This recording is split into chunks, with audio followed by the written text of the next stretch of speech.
Pat Toomey out of Pennsylvania. Senator, thank you for your time. We got a couple moments here. I think yesterday you said you were very, very skeptical of witnesses. Anything changed, or are you a no when it comes to that vote, Senator?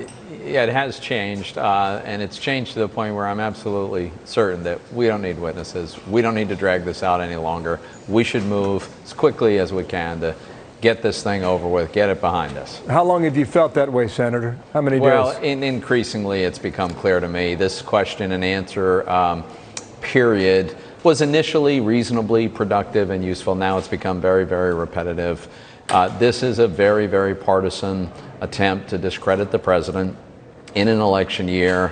The real danger here is the House managers, and the House has established a very, very low bar for removing a president from office, and that's a dangerous thing for the country. It guarantees that impeachment becomes a weaponized political tool. Very bad idea. We should reject these articles and be done with this. If you're right, then you likely will have a vote on that tomorrow. Where are the votes today, do you believe? I'm not sure. I think it's quite close, but I think tomorrow the vote will be on whether or not to prolong this, to delay this, drag this out, and bring in who knows how many or which witnesses. I hope that we will agree not to do that. I think it's very close. I think we have a good chance that we'll be able to prevail with that. And then I think our Democratic colleagues could drag this out for a bit, but it won't be terribly long before we vote on final verdict. So just, pardon for the interruption. Senators Collins, Murkowski, Romney, where are they now? Have you spoken to them? I've not directly spoken with them since the Q&A began, so I'm not sure where they are as of now. The reason I ask that, if you lose 3, you're at 50-50. Have you thought about that possibility?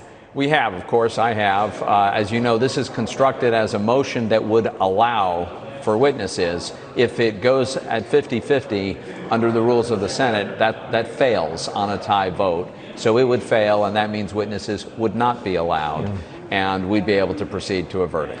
And that verdict, in all likelihood, would be an acquittal, because you're not going to get the 67 votes in either article. You'd agree on that. However, if it's a 50-50 even split, how is that perceived by the American public, do you think?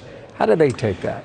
Look, I think the important thing to focus on here is, what is the role of a witness? What's the purpose of a witness? The purpose of a witness in a trial is not to just tell an interesting story.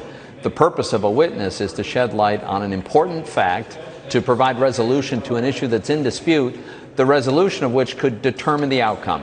For me, the House has presented articles of impeachment that do not rise to impeachable offenses. They've alleged actions that you cannot impeach a president for. This idea of obstruction of Congress because the president invoked the constitutional rights that every president has, and almost all of them have invoked, that's ridiculous, and it's dangerous. And similarly on the first article. So for me, even if someone believes that everything John Bolton says is going to confirm what's charged in these articles, it's still not impeachable. We're coming up on the 4 o'clock hour. Just one more question, sir. If you're right and you get a 50-50 and this trial comes to a rapid close on witnesses, correct, are you done by Friday night, or what would the time frame be? I think it could. First of all, I'm not predicting that. You were positing that scenario, and I was just explaining what happens if it's 50-50.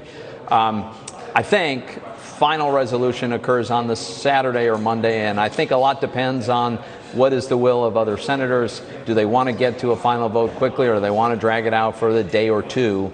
But if there are not witnesses, it doesn't extend way into next week. Senator, thank you for your time. Pat Toomey, the Republican from Pennsylvania. Thank you, sir. We'll let you get back inside the chamber. Thank you.